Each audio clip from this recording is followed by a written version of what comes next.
بسم الله الرحمن الرحیم. سلام و ڕەحمەتی خواتان لێبێ بینەران و بیسەرانی ئازیزی کەناڵی ئاسمانی پەیام. خۆشحاڵین لە مانگی پیرۆزی ڕەمەزان و لە بەرنامەیەک جیاواز لە بەرنامەکانی تری ساڵانی ڕابردوو کەناڵی ئاسمانی پەیام. خۆم بە خۆشحاڵ ئەزانم لە شارە ڕەنگینەکەی بابە گوڕگوڕەوە لە خزمەتی ئێوەی ئازیز و خۆشەویست بم. ئازیزان و خۆشەویستان، لە بەرنامەی سەدای زێڕین کە بەرنامەیەکی تایبەتە بە بواری قورئان خوێندن و قورئان خوێنانی تەواوی ناوچەکانی هەرێمی کوردستان، ئەمڕۆ لە یەکەم ئەڵقە لە خزمەتی شاری کەرکووک داین. ئەو شارەی ناسراوە بە شاری قورئان، بە شاری قورئان خوێنان، بە شاری قورئان خوێنە سەدا زێڕینەکان، ئەوانەی کە هەمیشە لە خزمەتی قورئان و پەروەردەی قورئاندا بوون. ئازیزان و خۆشەویستان، میوانێکی زۆر ئازیز لێرە لەم بەرنامەیە لەگەڵ من بەشدارە. پێم خۆشە لە زاری خۆیەوە بیناسین، هەروەها کورتەیەک لە ژیانی خۆیمان بۆ باز بکە. لە سەرەتاوە ئێمە ئەمڕۆ حەزەکەم ئاماژە بۆ بکەم لە مزگەوتی گەورەی کەرکووچین. لێرەوە سڵاو و ڕێز و خۆشەویستیمان بۆ ئێوەی بینەر و خۆشەویست هەیە. جەنابی مامۆستا بەخێر بێن بۆ بەرنامەی سەدای زێڕین. زۆر خۆشحاڵین بە ئامادەبوونتان.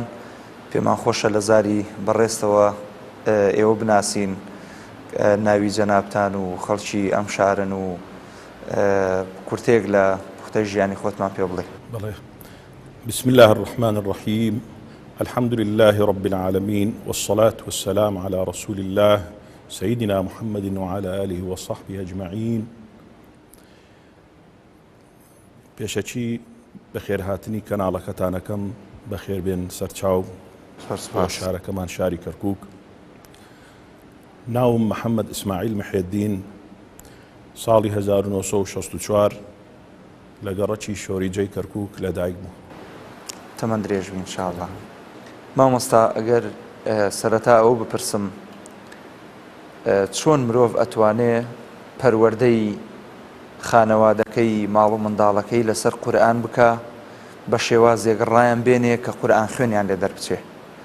واتە باوک و دایک بە شێوەیەکی گشتی ئەو عائیلەی کە لە ماڵەوە پەروەردە ئەکرێن بەژێر دەستی دایک و باوک چۆن ئەتوانن منداڵ ڕابێنن لەوەی کە قورئان خوێنی لێ دەربچێ، قورئان ختم بکە، لە دەرس و دەوری قورئانە بەشدار ببێ؟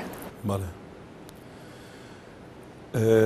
لە هەر خێزانێک باوک و دایک معلومی جەنابتانە لێپرسراوی منداڵەکانن، بە تایبەتی باوک کاتێک کە ئەو باوکە ڕێگەی ڕاست و ڕێگەی ئاینی گرتووە و نوێژەکا و نوێژەکانی لە مزگەوت ئەکا و ئەگەر ئەو منداڵای لەگەڵ خۆی ببا بۆ مزگەوت فێری نوێژی بکە و فێری دەستنوێژیەکا و ئەمانە هۆکارن بۆ ئەوەی کەەوە ئەو منداڵە ئەو ڕێگەیە بگرێ و خۆشەویستی ئاینەکە بچێتە دڵیەوە و لەسەر ڕێبازی ئەو باوکە پەروەردە بێ بە شێوەیەکی یعنی جوان. ئەتوانێ بە مروری زەمن ئەو مناڵە کە گەورە بوو ئەویش چاو لە باوکی بکات و لە ڕێی شێری باوکی بڕوا و هەروەها فێری ئەوانی تر بکەن لە گەورەوە بۆ بچووک. ئەوە بەو شێوەیە. زۆر باشە. هەمیشە ئینسانی قورئان خوێن کاتێکە لە مەحفەلە لە شوێنە گشتەکانە قورئانە خوێنێ، خەڵکی پێی دەڵێن سەوتت خۆشە، ماشاءالله، یان دواتر زیکری بۆ دووبارەکەنەوە، ئەڵڵا ئەڵڵای بۆکەن. هەز ناکەی ئەمە بەرەکەتێکی خوایی یا ڕژێ بەسەرم ئینسانەیە، دەنگ خۆشیەکەی قورئان ڕەوانەکەی جوان خوێندنەوەی قورئانەکەی هەموو ئەمانە فەزلی خوایی ڕژانوێتی بەسەر ئەم ئینسانەیە بتوانێت خزمەتێکی باشی پێ بکە؟ بەڵێ. بەنسبەتی دەنگ نیعمەتێکی خواییە کە خوای تەعالا بە ئینسانی داوە. ئەو دەنگە خۆشە ئەتوانێ ئەو ئینسانە ئەگەر بتوانێت لە بەکاری بێنێ کاتێک لە لای مامۆستایەکی بەڕێز کە قورئانی پێختمەکە بە جوانترین شێوە ئەتوانێت ئیتقانی قیراتەکەی بکا بە جوانی و ئەو دەنگە خۆشەشی هەیە ئەتوانێت ئەو دەنگەشی لە خزمەتی قورئانەکە بەکار بێنێ. چونکە معلومی جەنابتانە لە پێش هەموو شتێکە ڕەوان خوێندنی قورئانەکە زەرورە، ئەبێ قورئانەکە باش بزانێ، ئەمجا بۆ دەنگەکەش دووەم بە مەرتەبەی دەنگ دێ، دەنگەکەش خزمەکاری لە خزمەتی قورئاندا بەکار بێنێ. زۆر باشە. معلومی جەنابتە ئێمە لە مانگی ڕەمەزانی پیرۆزین و لە سەرەتای ئەم مانگەیین، پێم خۆشە ئەگەر جەنابەت ئامادە بیت تۆزە قورئانمان بۆ بخوێنی بە تایبەت ئەو ئایەتانەی کە باز لە فەزڵ و پلەپایی مانگی پیرۆزی ڕەمەزانەکە. أعوذ بالله من الشيطان الرجيم.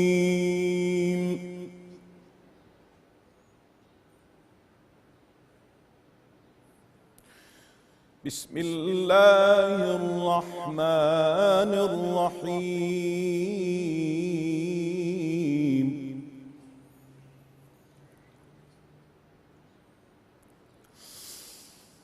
يا أيها الذين آمنوا كتب عليكم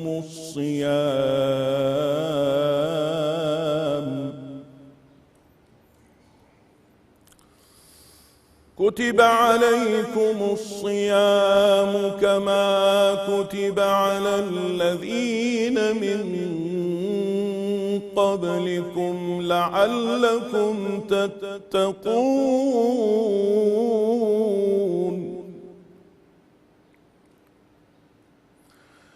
أياما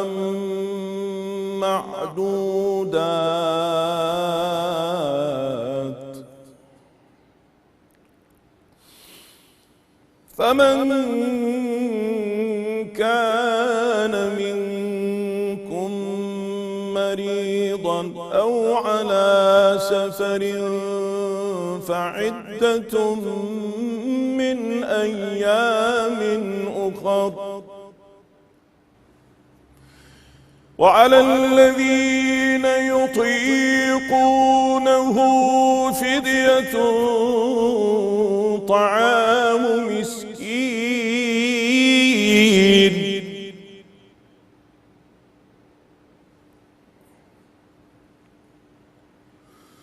فمن تطوع خيرا فهو خير له، وأن تصوموا خير لكم إن كنتم تعلمون.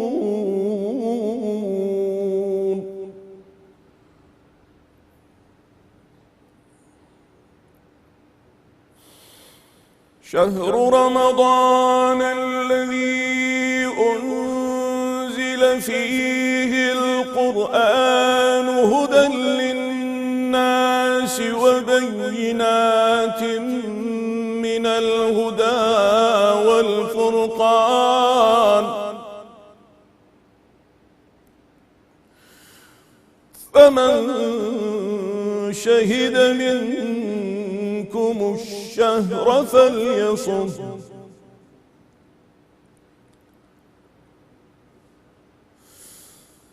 ومن كان مريضا أو على سفر فعدة من أيام أخر،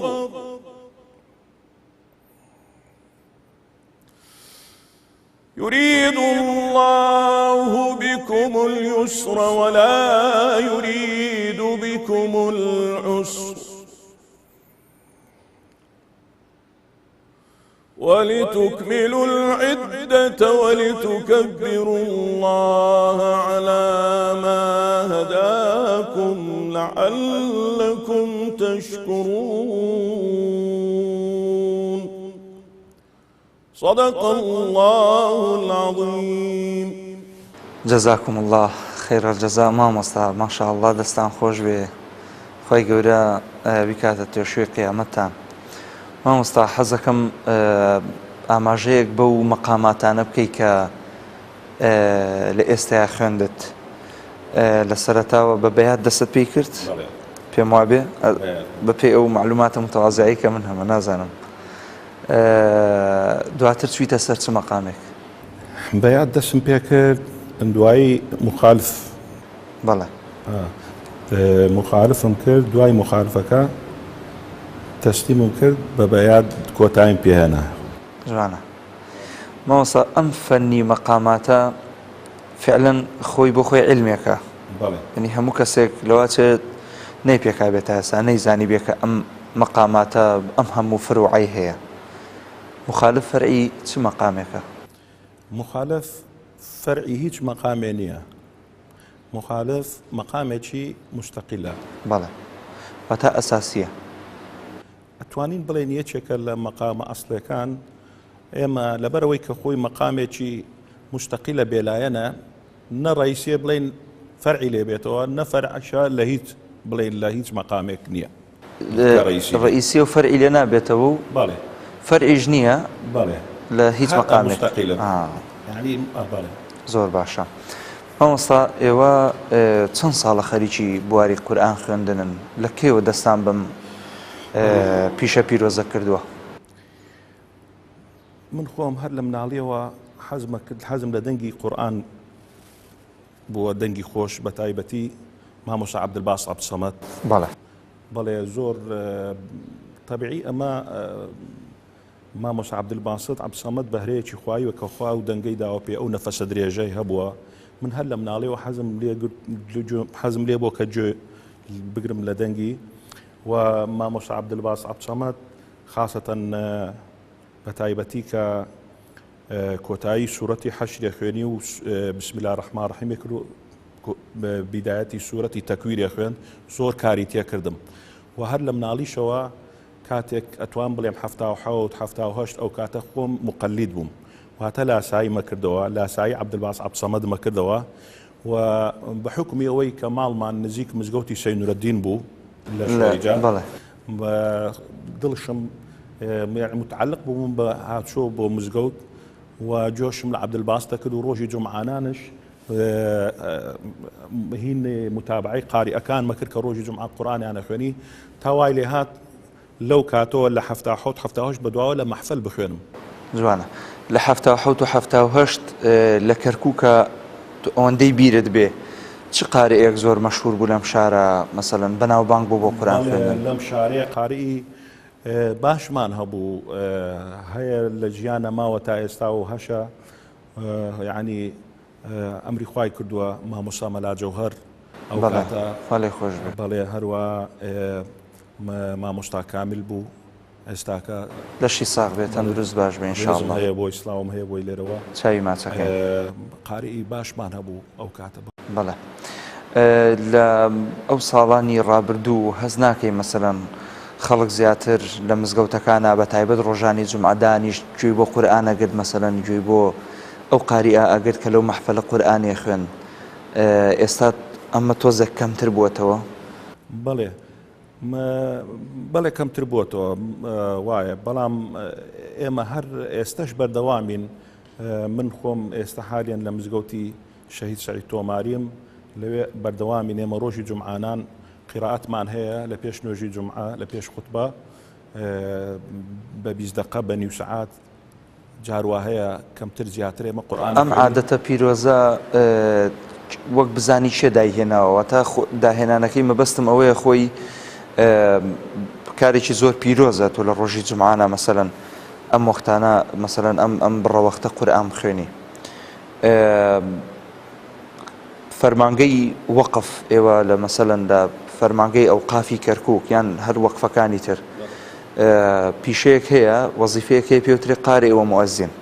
پێما بێ ئێوە هەر ئەو پیشەیەتان هەیە ئێوە خۆتان قورئان خوێن و بانگبێژن لە مزگەوتە بە فەرمی.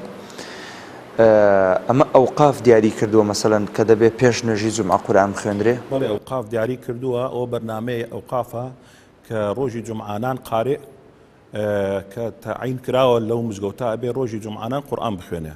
بەڵێ جگە لە ڕۆژی جومعە لە نوێژی جومعە لە هەفتەی 2 ڕۆژمان هەیە دووشەممە و پێنجشەممە کە پێش نوێژی مەغریب لە پێش بانگی مەغریب قورئان ئەبێ بخوێنێ. ئەمە بەرنامەی بەڕێوەبەرایەتی ئەوقافی وەقفی سونی کەرکووکە. پێم وابێت لە بەغدایش ئەم کارە هەیە، لە بەغدایش لە زۆربەی هەرە زۆری مزگەوتەکان ئەمە ئەنجامەدرێ. جا ئێمە بیرمانە کە پێشتر بڵێن کە منداڵ بووین قاری ئێکدا ئەنیشت ڕووی ئەکردە خەڵکەکە قورئانی خوێن. ئێستا نازانم ئێوە ئەوە ئەکەن یان هەر حالێن لە بعضێ مزگەوت وایە. ئێستا من لەو مزگەوتەی کە باسم کرد لە مزگەوت سعید تۆماری من خۆم ئێستاکە ڕوو لە جەماعەتەکەم. بەڵێ بەڵێ زۆر پیرۆزە مەسەلەن خەڵک دابنیشێ بە دیار قورئان خوێنێکەوە گوێ بۆ بگرێت و ئەو ئینسانە ئەو مامۆسای قورئانە خوێنێ و ینی کارێکی زۆر جوانە. کارێکی زۆر جوانە. خۆی بۆچی وایە یعنی ئەتوانێت ڕوو لە قیبلەش بکە، ئەشتوانێت لە بعضێ شوێن یعنی ئەتوانێت ڕوو لە جەماعەت بکات لەبەرەوەی ئەو جەماعەتە ئەو قاریئە بە تایبەتێگر قاریئێکی باش بێ ئەوانەی دانیشتنەوە ئەو جەماعەتە کە جۆی لێگرن یعنی ئیسفادەی لێکەن، ئیسفادەی ئەوەی لێکەن کە چۆن ئەو قورئانە خوێنێت چۆن مەخرەجەکەی دەرەکات لەبەرەوەی ڕووی لەوانەوە و تەماشای قاریئەکەکەن ئیسفادەی لێکەن. لە چه حاڵەتێکە قاریئ تووشی مەسەلەن قوڕگ ئاوسان و قوڕگ نووسان و ئەو جۆرە شتانە ئەبێ کە ئەیبینین مەسەلەن لە زۆر شوێنە بە قاریەکە وترێ مەسەلەن فەرموو تۆ قورئانەکە بخوێنیان تۆ بانگێک بداڵن ناتوانە مەسەلەن نەخۆشم. ئەم حاڵەتانە چین کەوا لە قاریئەکان نەتوانێت مەسەلەن وەکو پێویست ئەدای خۆی بکە؟ ئەتوانم بڵێم ئەو قاریئە زیاد لە طبقەی خۆی یعنی زۆرەکا لە خۆی زیاد لە طبقەی خۆی بە دەنگی بەرز ئەخوێنێ. بەڵێ یان ئەوەتانێ ماوەیەکی زۆر ئیسراحەت بە قورگی نادا بەردەوامە لە خوێندن مەثەلەن لە ملاولا لە مناسەباتەکان لە مەولود قاریئە سێرەکەی لە مزگەوتێکە دوایی هەر ئەو دەنگ بەرزێ و ئەو حیدەتکردنەیە کە بێتە هۆی ئەوەی کەوا ئازار بەخۆی بگێنە. بەڵام ئەگەر بێت و یعنی بە جۆرەی خۆی بە ئیمکانێتی چەندێکە یعنی طبقەی وەسەط وەرەگرێ لەوانەیە ئەو تووشی ئەو قورگ ئاوسان و قورگێشە و ئەو طبقاتانی کە باست کرد چۆن ئینسان نەزانێ ئێمە طبقەیەکی نزمیان طبقەی بەرزیان ناوەڕاستە مەسەلەن؟ بەڵێ قارێ خۆی ئەبێ کات دەستی پێ کرد بە تایبەتی قیرائەتی مەحفەلی بەڵێ کە ڕۆژی جومعە نەخوێنێ ئەبێ بە دەنگێکی نزم یعنی بە قەرار دەست پێ بکە یعنی تەدریجیان وردە ئەتوانێ هەڵسێتەوە یعنی تەنەقولات بکە لە ئاوازێکەوە بۆ ئاوازێک کرد ئەتوانێت تەنەقولات بکە. بەڵام باشتر وایە کە هەر لە پێشەکی کە دەست پێکرد بە دەنگبەردی دەست پێ نەکە چونکە لەوانەیە ماندووی بکە لەوانەیە لە دواییە لە پێش لە سەرەتاوە بە دەنگبەرزی خوێنە دوایی ناتوانێت بە دەنگ نزمی. ئەم علمی قەرار و جەوابە ئەگەر بۆ نمونە قارێ بە بەرزی بخوێنە دوایی بێتە خوارەوە بیکا بە قەرار دوای بە قەرار مستەمر بێ ئەمە خەلەلەوە نییە؟ بەڵێ ئەمە نابێ. زۆر باشە. ئەگەر پرسیاری ئەوەت لێ بکەم ئێوە لە چەند مەحفەلا بەشدار بوون قورئانتان خوێندووە غەیری شاری کەرکووک؟ بەڵێ بەشداریم کردووە لە بەغدا ئەتوانم بڵێم زیاتر دوو جا سێدا زیاتر بەشداریم کردووە. باش لە بەغدا بەشداریمان کردووە لە کەربەلا بەشداریم کردووە لە پێش بڕچیەکان لە بابل بەشداریم کردووە لە ساوێ. بەڵێ ئەوەی ئەمە وەکو ناوەی عێراق. بەڵێ ئەمە چۆن بەشداریم لێوە کرد کاتێک کەرێرە تەصفیات ئەکرا تەصفیات ئەوەیە کە کۆمەڵی قارێ دێندان شند و ژنەیەک دێ لە بەغاوە دێ یا بڵێن لە هەر شارێکەوە دێ پێش بڕچەیەکەیە جۆ لەو جەماعەتە ئەگرێ دوایی چەند کەسانێک هەڵە بژێرن بڵێن 25 کە قاریئن 5-6 هەڵە بژێرن پێویستیان بە 5 قاریە هەڵێ بژێرن ئەمانە سەرەکەون بۆ نهایی ئەو نهاییە کۆتایەکەی بڵێن لە بەغدا ئەکرێ یا لە شارێک ترەکرێ. هیچ پلەیەکی باشە بەدەستێناوە؟ بەڵێ پلەی باشم بەدەستێناوە یعنی بەنسبەت خۆم لە کەرکووک تا ئێستا دوو جا سێ جا پلەیەکەم هێناوە لەسەر کەرکووک و لە بەغداش پلەی باشم هێناوە زۆر باش لە کەربەلا و لە بەغداش پلەی باشم هێناوە یعنی پلەکەم نزیک 80 ئەوانە بووە الحەمدولillah. ئێمە پارساڵ بەرنمەیەکمان هەبوو هەر لە کەناڵە ڕەنگینەکەی ئاسمانی پەیامەوە بەرنامەی گوڵزاری ڕەمەزان تێیدا پێشبڕکێ کرا کە کۆمەڵی قورئان خوێن لە تەواوی شار و شارۆچکەکانی هەرێمی کوردستان و کەرکووک و شوێنەکانی تریش بەشدار بوون تایدا. ئەو بەرنمەیە چۆن هەڵەسەنجێنی پێت چۆن بوو ئەو بەرنامانە مەسەلەن لە کەناڵی پەیامەوە پێت وایە خزمەتێک بە چینی قورئان خوێنانەکە؟ بەڵێ یعنی لە ڕاستیە کەناڵی پەیام ئەو پێشبڕکێی کە پارەکە لە کەناڵی پەیام بینیمان پێشبڕکێکی زۆر خۆش بوو زۆر ڕێک و پێک بوو یعنی توان بڵێم یەکەمین کەناڵەکە هەڵسابێ بە ئیشێکی وا جوان و پیرۆز یعنی هیوادارم بەردەوام بێ ئینشاءالله باشترە بێت لە بەرنامەیانە لە بەرنامەتان هەیە ئینشاءالله و ئیسفادەمان لێ کرد چونکە ئەو قاریئانەی کە هاتوبوون لە هەموو شوێنێکی کوردستان هاتوبوون و لە کەرکووک و لە ناوچە جیاوازەکان هاتوبوون وەکو احتیکاکێک ئیسفادەشان لێیەکە کرد یعنی وەکو منافەسەیەک. پێت وا بوو ئەو لیژنەی کە لە بەرنامەکەیە بوو لیژنێکی بڵێم پێرفێکت بوو لیژنەیەک بوو فعلەن ئەدای باش بوو لێرەوە چیت هەیە بۆ ئەو لیژنەیە؟ حەزەکەم هەیە بۆ ئەو لیژنەیە بۆ ئەو برادەرانە بە سڵاو و ڕێزم هەیە لێرەوە بۆیان داوای لە شتاغیان بۆکەم بەڕاستی یعنی لێ هاتوو بوون. ئەگەر گوزەرێک بکەین بەنێو دووبارە مەقاماتی عێراقی ئێمە کۆمەڵی قاریئی باشمان هەیە لە عێراق لەوانە حافظ خەلیل ئیسماعیلمان هەیە وەلید ئیبراهیممان هەیە دواتر لە تازەکان سعید نعیمیمان هەیە بەڵێ ینی کۆمەڵی قاریئمان هەیە ئەم قاریئانە توانیویانە بەسمەیان هەبێ لە ساحەی قیرائاتە قاری لە شوێنەکانی تر ئەتوانێت ئیسفادە لە دەوڵەتەکانی ترەوە ئەتوانێت ئیسفادە لەو قاریئانە بکە بۆ بواری مەقام و قورئان خوێندن یان حەزەکەم ئەمە پرسیارەکە بێ ئێمە وەکو قیرائاتی عێراقی قیرائاتمان تایبەتە بە خۆمانەوە واتە لە هیچ وڵاتێکی تر ئەم قیرائەتەی ئێمە ئەخوێنرێ؟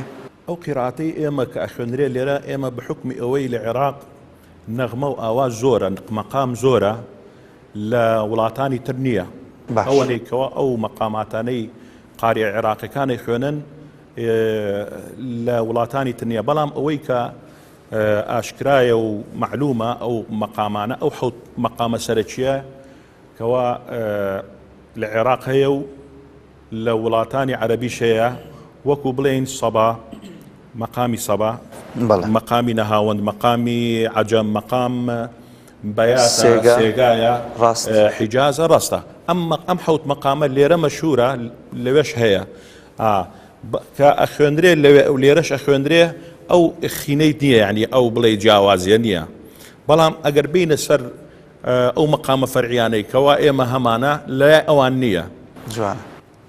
بۆ نمونە قاریئی عێراقی ئەگەر مەثەلەن یەکێ وەکو حافظ خەلیل ئیسماعیل کە مەدرسەیەک بوو قوتابخانەیەک بوو بۆ خۆی بەسمەی هەبووە یعنی ئەتوانم بڵێم باشترین قاریئە تا ئێستا کە خوێندوویەتی زیاتر لە 15 جار وایە 16 تەنەقولات مەقامی خوێندووە یعنی قاری عێراقی ئەتوانێت لە 10 مەقام زیاتر بخوێنێ ئەگەر لێ هاتوو بێ شارەزای مەقامەکان بێ لە چەند وەختە ئەتوانێت 10 مەقام خوێنێ ئەتوانێت مەثەلەن ئەتوانێت ئەگەر کاتی 25 دقەی هەبێ ئەتوانێت 20 دقەی هەبێ نیو سعاتی هەبێ بتوانێت 10 مەقام زیاتر بخوێنێ 15-14 مەقام بخوێنێ ماشاءالله ئەتوانێت تەنەقولات کە ئەگەر شارەزایەکی باشی هەبێ بەڵام تۆ مەثەلەن قاریئێک دانیشتۆ مەثەلەن بۆنەیە کە ئاهەنگێکی جەماوەریە ئاینیە لە مەجلیسێکە قاریئێ دێ 5 دقە خوێنێ لەوانەیە 2 مەقام بخوێنێ ئەوە جیایە ئەمما قاریئێ بە ئیسراحەت وەکو قاریئی مەحفەلی ڕۆژی جومعە ئەتوانێت 12 تەنەقولات بکە ئەتوانێت زیاترش ئەمما قاریەکی مسریە بینین لە مسرە تەنها ئەو قاریە توانێت لە 12 مەقام زیاتر تێنەپەڕێ جوانە. ئێمە ئەگەر بێت و مەقامەکان خۆمان بژمێرین سەروی 50 مەقام زیاترمانە. ماشاءالله 50 مەقام. یعنی زیاترمانەیە تا ئێستا تهدید نەکراوە، بەڵام ئەگەر بیژمێری لەوانەیە زیاترش بێت. باشە مامۆستا ئەم هەموو مەقاماتە قاری سەری لێ ناشەوێت کە کاتێ مەسەلەن قورئان خوێنێ ینی نەشاز دروست نابێ مەسەلەن تەنەقولات بکا لە بینی مەقامانە؟ ئەگەر شارەزا بێ نەشاز دروست ناکە، بەس ئەگەر نەشارەزا بێ دروستەکە. باشە ئەگەر نەشاز دروست بکەوە ئاوتە معلومە، یعنی کابرا ئەگەر گوێی لێ بگرێ هەر کەسێک یعنی ئەزانێکەوە لێ نەشاز ڕوویدا بە تایبەتی ئەوانەیەکەوە لێزانن خەبیرن لە دەنگا. بڵێ مامۆستا مەقامات یاخود قورئان خوێندن لە بواری ئەحکامە ئەبێ ئەو کەسە شارەزایەکی باشی هەبێ. پێت وایە قاریەکانمان ئەمڕۆ هەمویان توانیویانە لە بواری ئەحکامە ئەحکام مەزبوط بکەن یان هەر کەسە و بای خۆی نوقسانی هەیە؟ بەگشتی ناتوان پێت بڵێم هەمویان ئەتوانن بە مەزبوطی حەقی بدەن، بای ئەوەنە نوقسانی هەیە، بەڵام قارئی باششمان هەیە. قارئی باشمانەیە لە کەرکووک و لە یعنی لە کوردستانش قارئی باشمانەیە لە هەولێر لە سلێمانی لە جوان حەقی قراءەتەکە ئەدەن و خوای تەعالا ئەو دەنگەشی پێیان داوە. یعنی من بەڕاستی قارئی گەنج زۆر ئەبینم، یعنی بە تایبەتی لە هەولێر و لە سلێمانی ئەوانە متابعەشەکەم ماشەڵڵا، یعنی زۆر جوانە خوێن و نەفەسێ درێژیان هەیە، چونکە نەفەس بۆ قیراعەتی مسری زۆر زۆروریە، یعنی زۆربەیان مەیلیان بەلای قیراعەتی مسری هەیە. دەی ئەلحەمدولیلا. چیت ئامادەیە ئێستا مەقامێکمان بۆ بخوێنی کە مەسەلەن جیاواز لە مەقامە عادەتیەکان؟ بنمونە ئێمە 7 مەقامی ئەسلیمان هەیە، شتێکی فەرعی مەقامێکی فەرعی ئەگەر تەنەوە ئیشی تیا بکەیت 2-3 مەقامی بتیا بگۆڕی خراب نییە. چ ئاەتێک سوورەتێکمان بۆ خوێنی؟ والله كيف خوتانا لا حوت مقام أساسك مقام فرعي من زورة دولة من وكو حجاز أو بيات أو صبايا وأنا مقامي كي من تا أندازيك حزم ليتي يوج مقامي خاوكارة نازانم فرعي تس مقامك بلي خوي أما مقام لا المقامات العراقية وارد نية خاوكر باش أما دناو مقامي قطار هيا باش قطار خوي مقامه ئێمە قەتار مانەیە لە کەرکووک ئەوەی کە پێوتری قەتار وەڵڵا وەیسی بەڵێ ئەوە پارچەیەکێ پێڵێن خاوکرد باش هەروەها ئەوەی کە هەمانە لە کەرکووک ئەمە تایبەتمەندی خۆیە کەرکووک خورشیدیمان هەیە باش خورشیدی لەوێ نییە مەسەلەن لە مەقاماتی عێراقی لە بەغا نەهاتۆ وارد نییە خورشیدیمان هەیە مەسەلەن ئەڵڵاوەیسیمان هەیە زۆر دار خورشیدی ئەخوێنین ئەم خورشیدیە ئەمەش خۆشە حەزەکەم ئەگەر تااقەتە بێ خورشیدێکمان بۆ بکەنێت چاوتۆژێ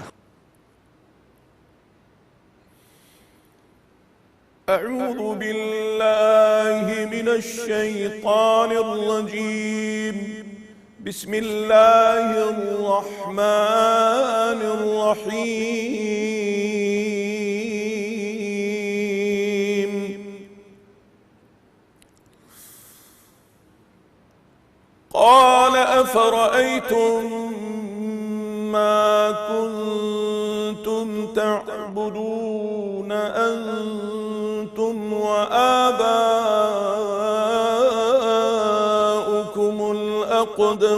الأقدمون الله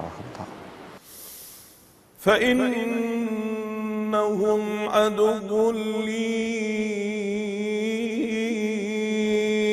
إلا رب العالمين الذي خلقني فهو يهدين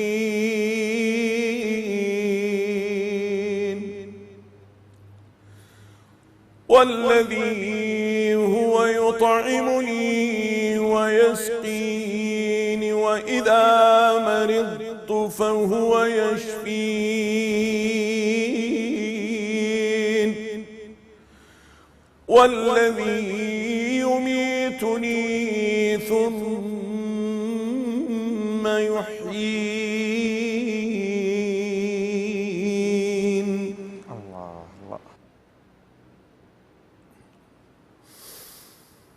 والذي أطمع أن يغفر لي خطيئتي يوم الدين رب هب لي حكما وألحقني بالصالحين واجعل لي لسان صدق في الآخرين واجعلني من ورثة جنة النعيم صدق الله العظيم. أحسنتم، جزاك الله ألف خير. يا مامۆستا بەڕاستی مامۆستا مەقامێکی زۆر خۆشە. بەڵێ ئەمە خورشیدی ئەگەر بڵێن چی مەقامێکە فەرعیە یا ڕئیسێ ئێمە ناتوانین بڵێن ڕئیسیە، ئەمما مەیلانە بەلای مەقامی حیجازەوە. جوانە مەقامی حیجازی ڕئیسی، جوانە، چونکە بۆ نزیکە تقریبا لە حیجازکارەوە. حیجاز کارش معلومە مەقامێکی فەرعی. ئەم مەقامەی کە جەنابەت ئێستا خوێندت تاموچێژێکی کوردەواری پێوە دیارە. بەڵێ زۆر کوردەواری، حەزینیشە. بەڵێ حەزینیشە. مامۆستا ئەگەر باسێک لە مەقامی سەبا بکەین، باسی حوزن ما کرد، مەقامی سەباش مەقامێکی حەزینە. بەڵێ لە مەقامی سەبایە خەڵک ئێستا ئەوەندەی دیقەت بدەم زیاتر حەزیان بە سەبایەکی مەیە لە بەلای تورکە. ئەو شتەمان هەیە؟ بەڵێ ئەوانیش سەبایان هەیە، تۆزێ یعنی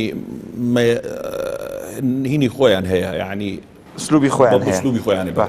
ئەم ئسلوبە گەیشتووەتە ناو ئێمە. جەنابەت هیچ شارەزایەکە لێ هەیە؟ من بەڵێ بەڵام کەمتر خۆم یعنی لەو ئسلوبادەم، بەڵام جۆم لێ بۆ ئەی خوێنن برادەران لە بەعزێ شوێن ئینشاءالله. أعوذ بالله من الشيطان الرجيم. بسم الله الرحمن الرحيم. سبح لله ما في السماوات والأرض وهو العزيز الحكيم. له ملك السماوات والأرض يحيي ويميت وهو على كل شيء قدير.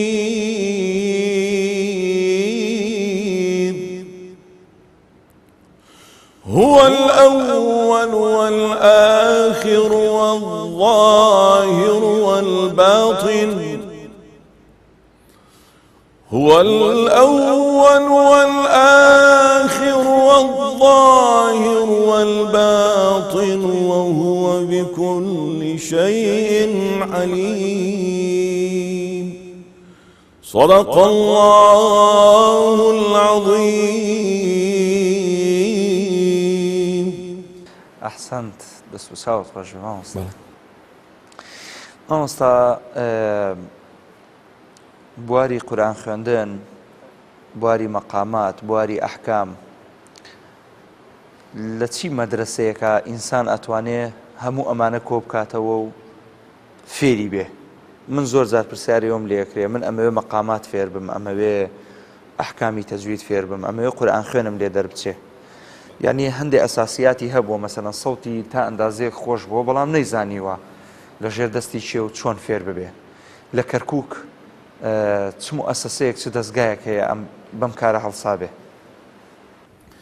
بەنسبەتی قاری ئەوە یعنی کەسێک کە یعنی خولیای ئەوە ببێ بە قاریئێ باش پێش هەموو شتێکە بێ مامۆستایەکی هەبێ دەرسی وانەی تەجوید لەلای بخوێنێ.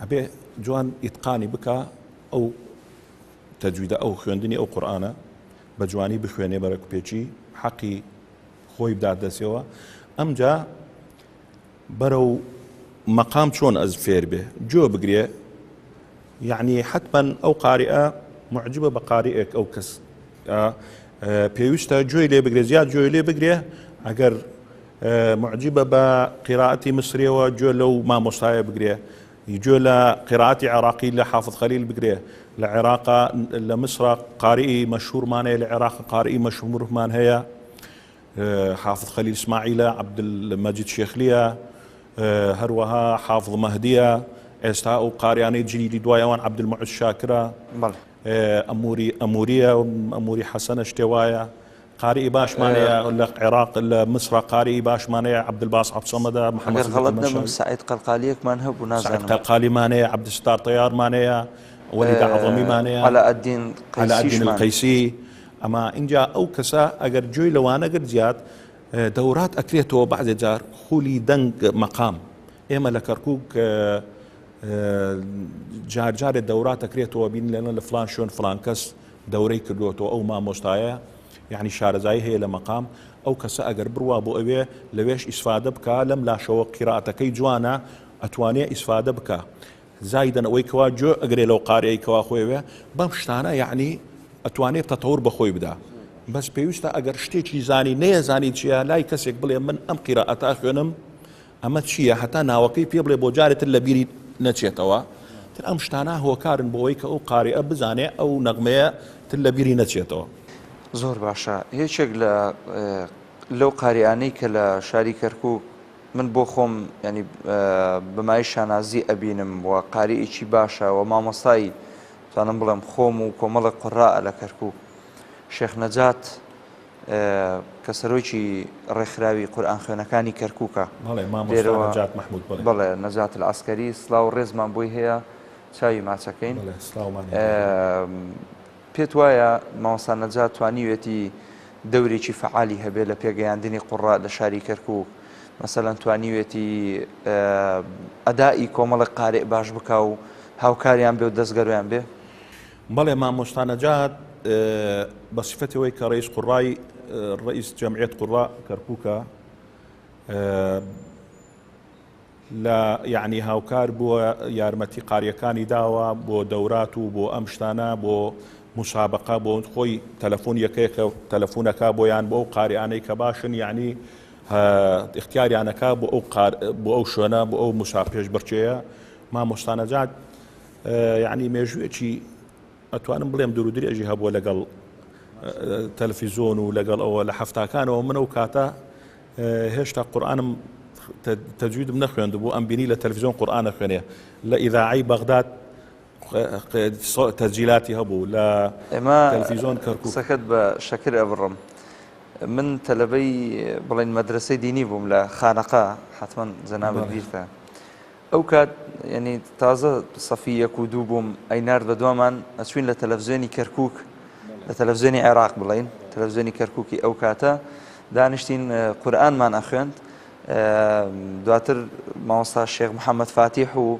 مامۆستایەکی تر شەرحی ئەو ئاەتانەیانە کرد کە ئێمە ئامان خوێند ینی هەر لە منداڵیەوە خەریک بوو لەگەڵمانە هەوڵی ئەوەیەدا کە پێمان بگەێنێ چەند لەسەر ئەم ڕێبازە بەردەوام بین و فعلا الحەمدولله ئەندازەی دیارە مامۆستا نەجات لەم شارەیە بەڵێ یعنی بەڕاستی مامۆستا ئەم شارە هەمیشە بۆ ناسراوە کە قورئان خوێنی باشی تیا هەیە مەقام بێژی باشی تیا هەیە و مؤسسەیەکیش هەیە لەم شارە پێم وابێت مؤسسەی مەقاماتی عێراقیە کە مامۆستا میقداد سەرپەرشتیەکە ئەگەر غەڵەت نەبم لە زیاتر لە تەکیەی تاڵەبانی دەرس و دەوریان هەیە و تەواجودیان هەیە و مەقامات ئەڵێنەوە کەس توانیوێتی لە ڕێی ئەو بەیت المەقامی عێراقیە ئیسفادە بکە لە بواری مەقامات بەڵێ ئێم بەیت المەقام کاتێکە لە کەرکووک کرایەوە ساڵی 1994 بوو کۆمەڵێ گەنج کە منێکیان خۆم بووم لەوێ ئیسفادەیە باشمان کرد لەوێ ئەو جەماعەتە ئێستش ماون یعنی شارەزاییە باشیان هەیە کاک میقداد ئەلەوێ مامۆستا بوو وەکو مامۆستایەک و خەبیرشە یعنی دەرسی ئەوتەوە چەند مامۆست چەند کەسێکی تر لەگەڵ مامۆستا مقدادا لەوێ وانەیانەوتەوە و وانەی مەقام ئێستا نازانام ئێستا نەماوە بەڵام 4-5 ساڵێکە بوو ئەو لەو ماوەیە ئیسفادەیە باشمان کرد یعنی زۆر تەلەبە توانی لەوێ دەرچێ شارەزای ناڵێم هەموو مەقامەکان بوو یعنی مەجموعەیە باش مەقام بووە و کاک مقداد یعنی جێی پەنجەی دیارە لە تەچەی تاڵەبانی لەوێ هەر بەڵێ مامۆستا ئێمە بەرەو کۆتایی بەرنامەکە ڕووین حەزم لێ بوو زۆر زیاتر لە خزمەت تابین زیاتر لە خزمەتی قورئانی پیرۆزابین و لە خزمەتی ئەو مەقامات و بەڕاستی بابەتە خۆشانە بین کە لە بواری قورئانە هەیە اینجا من بۆ ئەوەی کۆتایی باڵقەی ئەمڕۆ بێنین لە دەستپێکی بەرنامەی سەدای زێڕین پێم خۆشە جەنابەت هەم کۆتا قسەت بۆ ئەم بەرنامەیە بۆ بەرنامەی سەدای زێڕین و بۆ کەناڵی پەیام و بینەرەکانی بۆ بە بینەرانی خۆت و لە کۆتاییشدا بە چەند ئاەتێک لە قورئانی پیرۆز کۆتایی بەم بەرنامەیە بێنی ئینشاءالله. وەڵی من بە خێرهاتنتانەکەم کەناڵەکەتان بەڕاستی یعنی جێی خۆی دڵی لە جێی خۆی لە دڵی هەموو بینەران کردووەتەوە بە تایبەتی قاریەکان من یەکێکم لەوانەی کوا زۆر متابعی کەناڵە خۆشەویستەکەتانەکەم و ڕێزشم هەیە بۆ هاتنتان و یاخۆ بە خێر بێن سەرچاو یعنی بەڕاستی پێی گەشاینەوە و ئەم برادەرانە ئەم گەنجە جوانانەش خوا مۆفەقیان بکە و ئینشاءالله تیمەکەتان هەر سەرکەوتووە بێ ئینشاءالله ئامادەم لە خزمەتتانم خوا سەلامەتکە چیمان بۆ خوێنی چیتان بێ بۆتانە خوێنە لە سوورەتی یوسفی چ لەبەرە ئینشاءالله حەزم لە سوورەتی یوسفە بۆمان بخوێنی و بینەرانیش لەواتێ زیاتر حەزیان لێ بێ بە چ مەقامێک بە نیازی شتێکی تایبەت باش ئینشاءالله. أعوذ بالله من الشيطان الرجيم بسم الله الرحمن الرحيم ألف لام را تلك آيات الكتاب المبين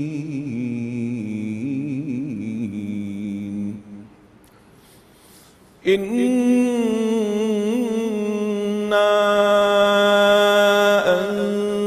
أنزلناه قرآنا عربيا لعلكم تعقلون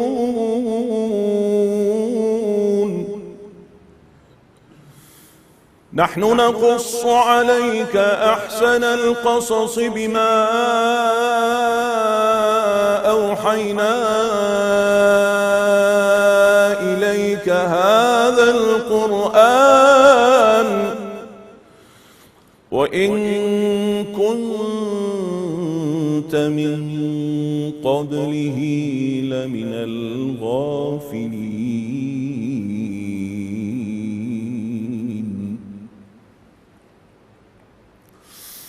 إذ قال يوسف لأبيه يا أبت إني رأيت 11 كوكبا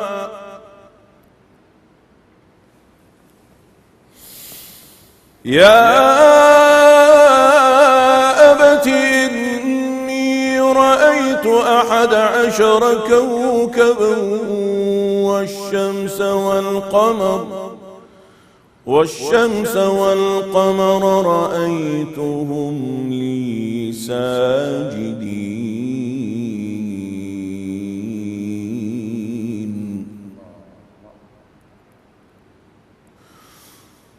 قال يا بني لا تقصص رؤياك على إخوتك فيكيدوا لك كيدا إن الشيطان للإنسان عدو مبين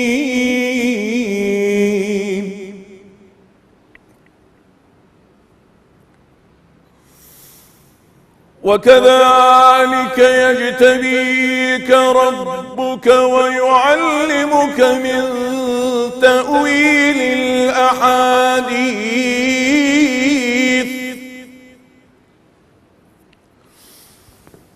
ويتم نعمته عليك وعلى آل يعقوب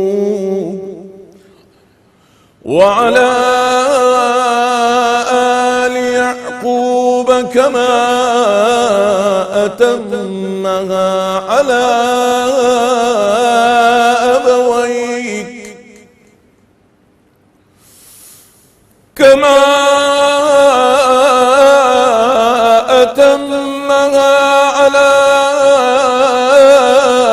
أبويك من قبل إبراهيم وإسحاق إن ربك عليم حكيم إن ربك عليم حكيم صدق الله العظيم. أحسنت جزاك الله. خی گەورە پاداشتی خێر بداتەوە. زۆر سپاس دووبارە بۆ بەدەمەوە هاتنی بەرنامەکەمان و بەشداریکردنت لە بەرنامەکەمان. خی گەورە خێرت بنووسێ و پاداشتت بداتەوە ئینشاءالله. مامۆستا محەممەد خی گەورە ئێوەش سەلامەتکە یاخۆ بەخێر بێن. کاکە سەرچاوم هاتن مامۆستاجان ڕێز و خۆشەویستیم هەیە بۆ هەموو لایەکتان و سەرکەوتوو بن ئینشاءالله. خۆشەویستم بۆ کەناڵەکەتانەیە کەناڵی پەیام. زۆر سپاس. بەڵێ بینەرانی بەڕێز و خۆشەویست، سەدای زێڕین هاتە کۆتایی و لێرەوە سوپاس و پێزانینی خۆمان ئاراستەی ئێوەکەین کە بینەر و بیسەرمان بوون. هەروەها ڕێز و خۆشەویستیمان بۆ ئەو ستافە بەڕێزەی لەم بەرنمەیەدا ماندوون لەگەڵمان و دەمەوێت لێرەوە سوپاسی بەڕێوەبەرایەتی وەقفی سونی کەرکووک بکەم بۆ هاوکاری و دامکردنی ئەم بەرنمەیە تا ئەڵقەیەکی تری بەرنامەی سەدای زێڕین بە دیدارتان شاد دەبمەوە. بەخوای گەورەتان ئەسپێرم. خواتان لەگەڵ.